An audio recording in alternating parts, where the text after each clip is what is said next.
Hello, minions. Are you here for some more Night Below goodness? Excellent, because that's what I feel like talking about. We have an exciting one for you today. Much blood is spilled. Also, I have a special breakdown of Advanced Dungeons & Dragons 1st Edition Surprise in the post-recap discussion. So stick around and enjoy as we deliberate on today's session.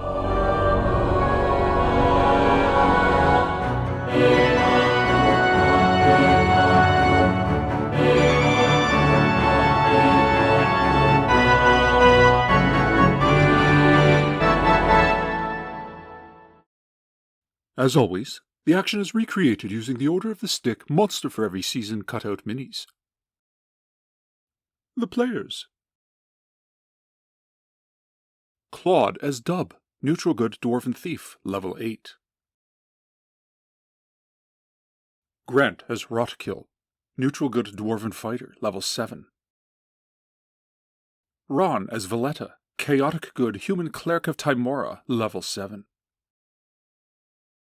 Les as Aneshk, Lawful Good Human Paladin of Lathander, level 6. Sean as Octavius, Chaotic Good Human Ranger, level 6. Dave as Lee, Lawful Good Human Monk, level 6.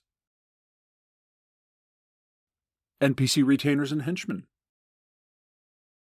Boris, Lawful Good Human Ranger Henchman to Aneshk, level 5.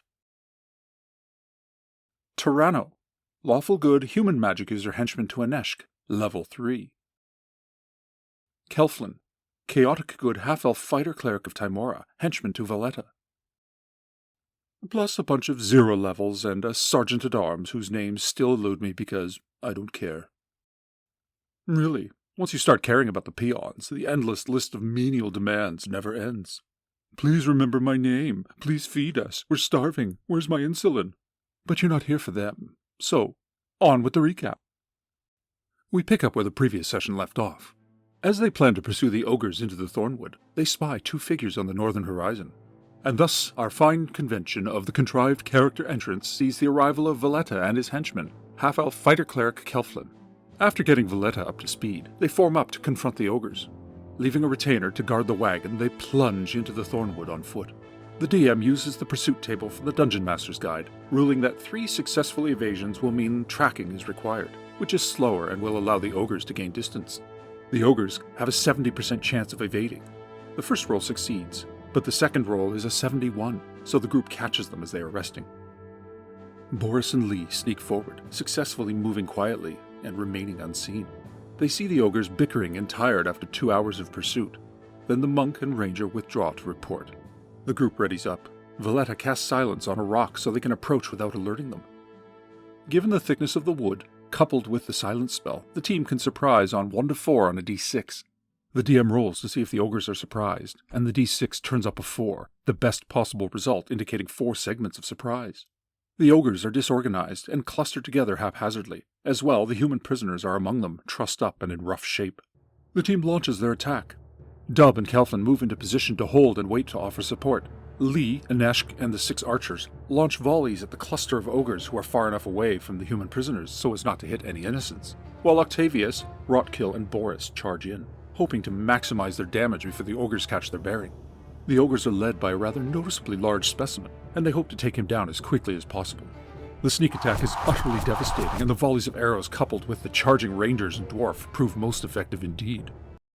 They may be goody-goods minions, but don't underestimate their abilities. The violence they can inflict is pure art. I could watch them kill things all day. Even the badgers and dog got some licks in. Good times. With surprise concluded, the team presses the attack, cutting down the ogre men and women and children with ruthless efficiency. The only casualty on the hero's side is a single dire badger. The DM rolls morale, and the roll is so high that even the morale of the fearsome ogre leader fails, and he orders a surrender. The honorable paladin is ready to offer quarter, but the deliciously hate-filled and racist dwarf kills the wounded chief with a mighty blow, before calming down and acquiescing to his friend's commands to stand down. An annoyed Valletta, having completed his spell, cheekily asks if his friends would kindly inform him the next time they plan to annihilate the enemy so quickly, so he can save his spells. The DM dices to see if any of the surviving ogres speak common, and the dice show that one indeed does. so that ogre assumes leadership and immediately pleads for mercy from this mighty force. The team presses for information and learn that some of the human captives were given to them as gifts from a strong tribe of orcs called Bloodskulls. The ogres aren't in league with them other than taking the extra humans that the Bloodskulls had no use for. They tell them that the Bloodskulls are mighty. Aneshk, true to his word of mercy, tells the ogres to depart the human lands and never return. If they do, the penalty is death, and there will be no quarter. The ogres swiftly depart, leaving their belongings and disappearing into the Thornwood. Rotkil is upset that they didn't kill all of them, but respects that a word once given must be honored. The group unbinds the prisoners, who are extremely grateful to be rescued. They assemble the ogre's treasure hoard, and, while there's a lot of it, between the PCs and NPCs they are able to lug it back to their cart at the burned-out farm. The prisoners explain how some were taken by the Bloodskull orcs, who seem to be looking for people with some kind of ability, though they know not what. Timothy, the eldest of them, says that his son had what they were looking for, so they took him elsewhere. The rest were delivered to the ogres for food. Galen was taken from her farm, the burned-out one. The group then escorts them through Heronshire and up to Milbourne, where they might try to rebuild their lives. Octavius releases the surviving badger into the wilds during the trip. Back in Milbourne, they bathe after 5 days in the wild. Then Aneshk, Octavius, and Valletta go to see Lord Carmen to update him that the ogres have been dealt with. In their conversation, they learn that Lord Palfrey, who rules the eastern part of Heronshire, has retreated into his keep and is not seeing people. It is strange behavior, and the company decides that this should be investigated, and decide to seek out the ranger Quipper, as he's likely to be better informed. They ask if Lord Carmen will store their spoils while they travel, and the kindly lord readily agrees to this. Of course he does, minions. I bet the so-called kindly lord also hopes that they don't come back to claim it. Goody-Goods is so naive. They give all the copper coins from the ogre's treasure pile to the farmers, and Carmen offers to match the gift to get them started at rebuilding.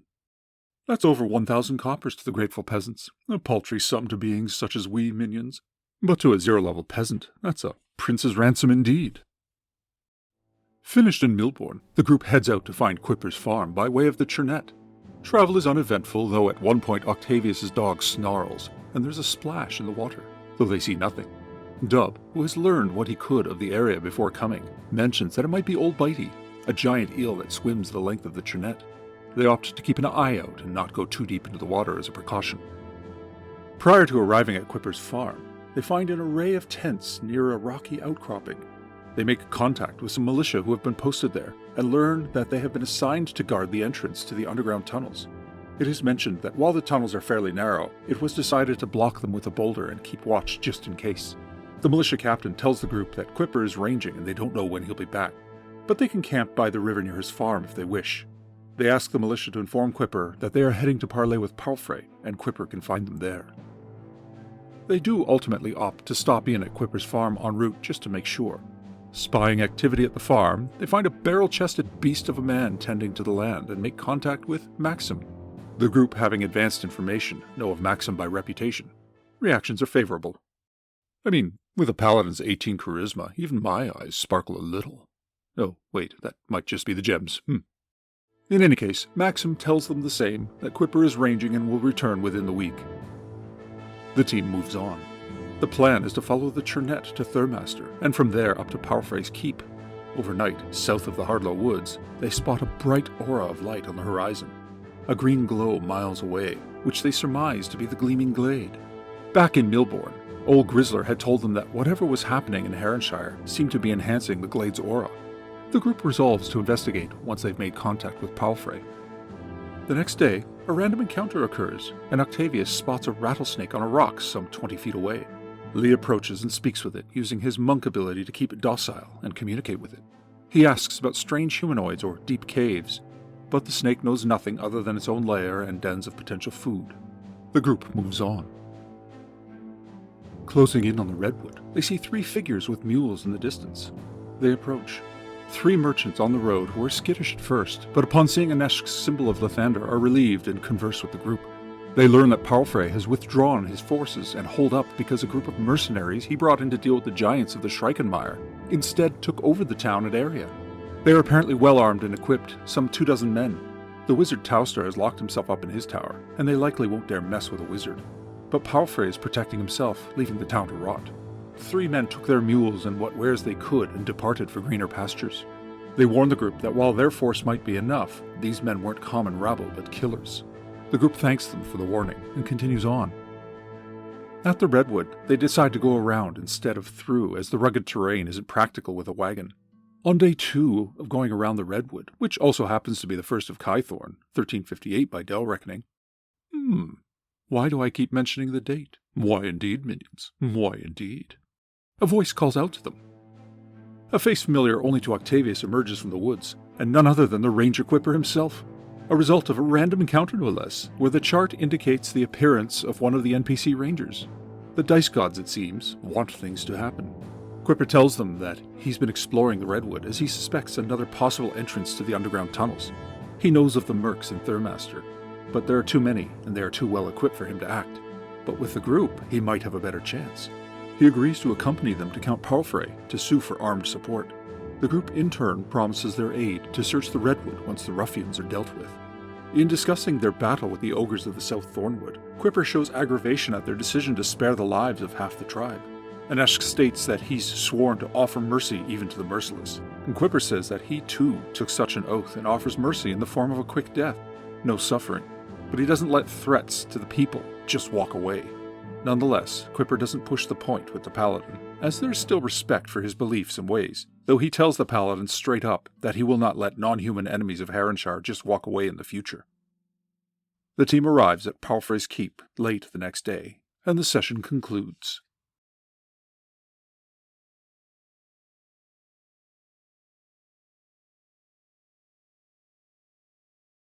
Yes, minions, an interesting adventure to be sure. A lot happened, and this new group is getting up to speed rather quickly. I do find I like this dynamic of a new group picking up the pieces left by an almost entirely different group with a shared continuity.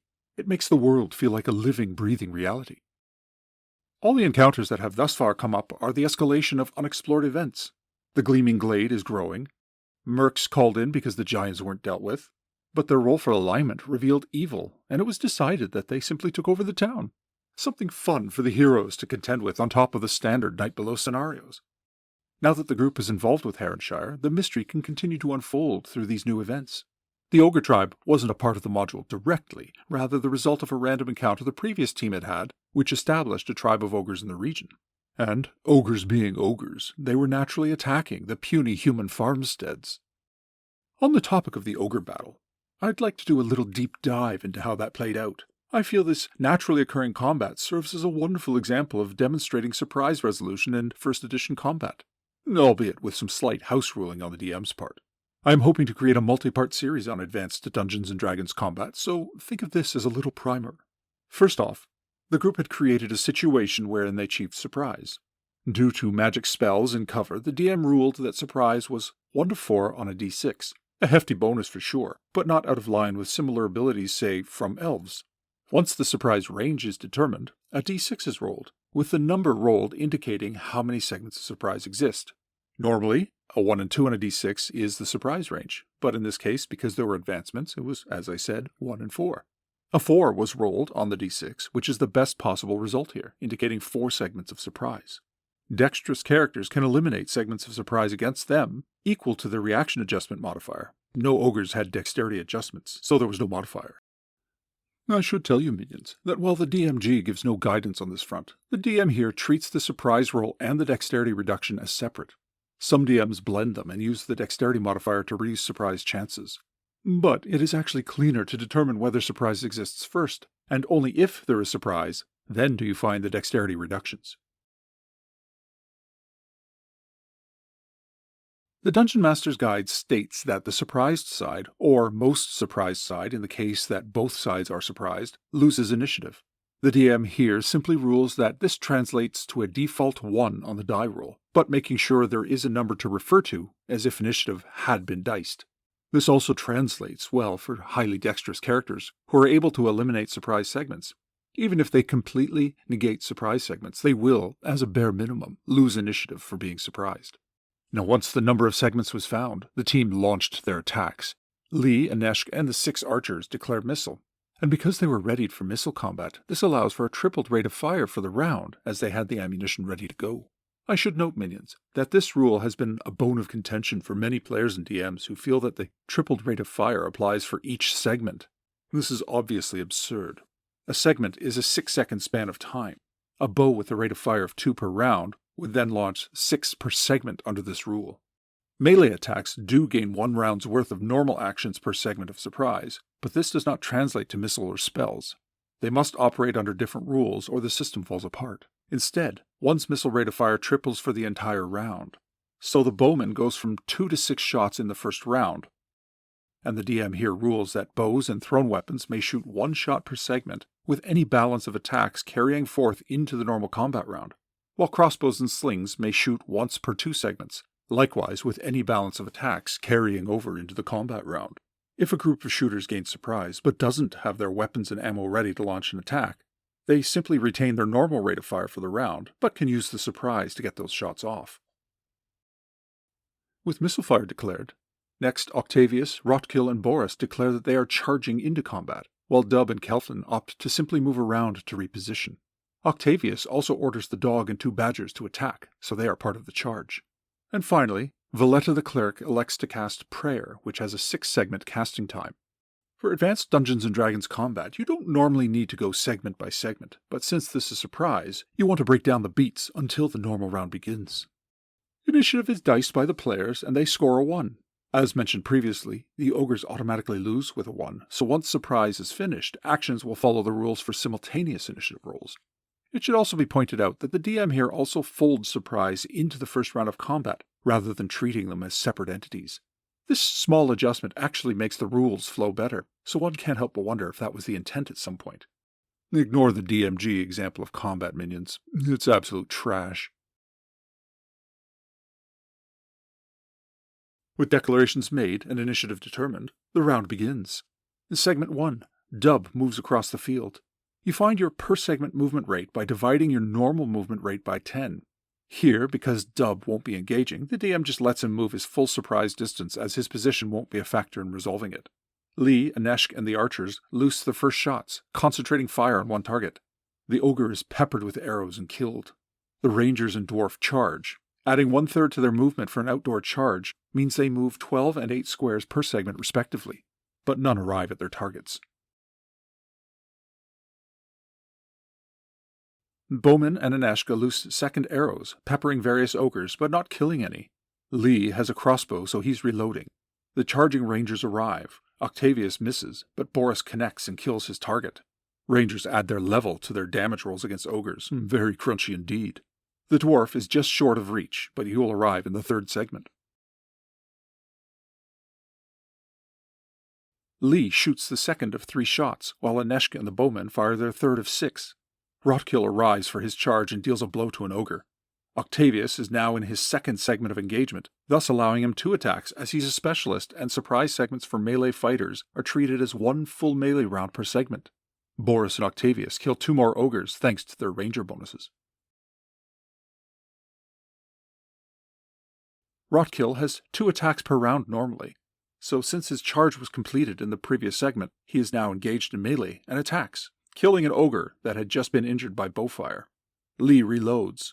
The archers gain their 4th of 6 shots, targeting ogres who are on the fringes so as not to risk hitting allies. Octavius's and Boris's attacks devastate the ogres, but no more fall during surprise. The surprise segments conclude and the normal round begins. Less the 4 surprise segments, of course. Since Valletta's prayer spell was 6 segments, the 4 surprise segments allowed him to cast 4 segments worth of the spell, leaving only 2 segments left to finish during the round. He is currently safe in this situation, so not likely to be interrupted. However, if he were within striking distance of an enemy, or if someone cast a spell or shot at him with missile, there might be a possibility of interruption, albeit treating his spell as a 2-segment spell instead of a 6-segment spell thanks to the surprise. At this point, you don't need to adjudicate every segment. You can abstract the timing, using segments only as needed for resolution if timing becomes an issue. This combat was resolved after a single round, but of course, had it continued, then it would have played out normally with declarations, initiative, etc. You saw how the combat ultimately played out. But what I really wanted here was to give a little behind-the-scenes peek of how wonderfully rich and nuanced Advanced Dungeons & Dragons Surprise can be. It really adds to the game, I feel. And while its intricacies can take a while to grasp, the end result makes for some deliciously chaotic scenarios. As I mentioned previously, I do plan on a large deep dive into Advanced Dungeons & Dragons 1st Edition combat, step by step, with tips and tricks to fill out some things that the DMG doesn't cover. It will likely be a 14 or 15-part series, but keep an eye out for it, minions. You've now seen how efficient and strong this new group is, but will it be enough to survive and thrive against the growing threats in the lands of Heronshire? Troubles loom and events are unfolding. Yes, minions, we are most certainly back. Stay tuned as the Night Below campaign continues. Ta for now.